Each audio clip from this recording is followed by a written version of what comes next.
মূল দাবি হচ্ছে জিয়াউদ্দিন শিকদারকে আমরা চাই এখানে ফেসিবাদ কোনো থাকতে পারে না। কোনখানে যাচ্ছেন জিয়াউদ্দিন শিকদার? মহানগর বিএনপি সদস্য সচিব, হ্যাঁ, এবং বরিশাল শহরের সবচেয়ে ত্যাগী নেতা।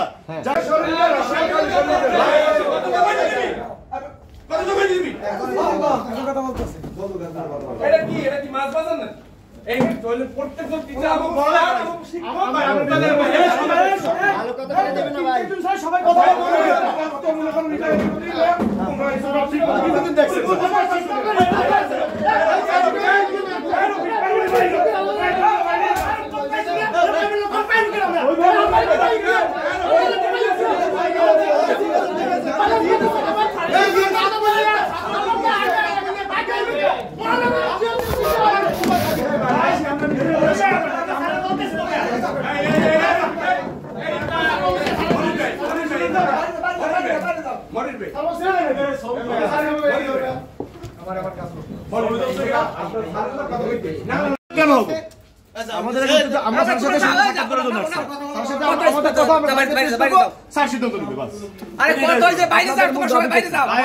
মূল দাবি হচ্ছে জিয়াউদ্দিন শিকদারকে আমরা চাই এখানে ফেসিবাদ কোনো থাকতে পারে না। কোনখানে যাচ্ছেন জিয়াউদ্দিন শিকদার? মহানগর বিএনপি সদস্য সচিব, হ্যাঁ, এবং বরিশাল শহরের সবচেয়ে ত্যাগী নেতা, যার সর্বোচ্চ ত্যাগ আছে। হ্যাঁ, তাকে কোথায় রাখতে চাচ্ছেন আপনারা? আমরা ওই ডিসপ্লের সভাপতি চাই। এখন সেই কমিটির সভাপতি এখন আছে কি? বর্তমানে আছে নাজমুল হুদা, আওয়ামী লীগের এই চৌমাথা ছাত্র কেউ যদি আমি বলি সে তার সুপারিশে আমি এইখানে আসছি, তার ডিউ লেটার আছে, কেউ যদি প্রমাণ করতে পারে আমি সবাই সামনে এইখান থেকে চলে যাবো।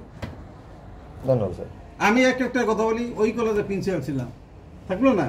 তাহলে যে যখন যা থাকে ওইখানে যখন একটা রাষ্ট্রীয় অনুষ্ঠান থাকে, বাবার থাকে না, আমি যাবো না, উনি কেমন কে আমার আত্মীয় হবে? এটা আমি বলি, এখন আমি বলতেছি এই যে আমি এখানে বসছি, আমাকে এখানে ঢোকার জন্য অনেক টিচার 13-14 জন জানি আসতে চাইছে। আমি আমার তারা হয়তো তারা এইগুলো অনেক আমার নামে ইদুরা চাইতেছে, কিন্তু কই আমি নিষ্ঠা, সততা, দক্ষতার সহিত কাজ করি। আপনারা জিজ্ঞেস করবেন বোর্ডের কর্মকর্তাদের আমি কোনো অন্যায় করি কিনা। আমরা আসছি রূপতলী 25 নম্বর ওয়ার্ডে একটা স্কুলের কমিটির বিষয়ে আমরা জানতে পারি, গতকালকে আমরা জানতে পারি যে ওই কমিটিতে 2 জন ফ্যাসিস্টের দোসর, তাদেরকে নাম প্রস্তাব করা হয়েছে, এবং ওই জায়গায় আমাদের মহানগর বিএনপির সদস্য জিয়াউদ্দিন শিকদারকেও প্রস্তাব করা হয়েছে। এখন স্যারের কাছে আমরা আসছি, আমরা অনুরোধ করছি, অনুরোধ করার পরে সে বলতেছে যে আসলে তার উপর থেকে অনেক প্রেশার আসতেছে। কমিটি মানে প্রথম লিস্টে যাদের নাম আছে তারা সম্পূর্ণ চিহ্নিত আওয়ামী লীগের দোসর। এখন এই আওয়ামী লীগের দোসরদের পক্ষে কারা চাপ প্রয়োগ করে এই জিনিসটা আমরা সাধারণ ছাত্রদল বা ছাত্র নেতাকর্মীরা আমরা জানতে আসছি। এটা আসলে আপনার নাম এবং পরিচয় একটু। আমার নাম মোহাম্মদ আলামিন, সরকারি বরিশাল কলেজ ছাত্রদলের সদস্য।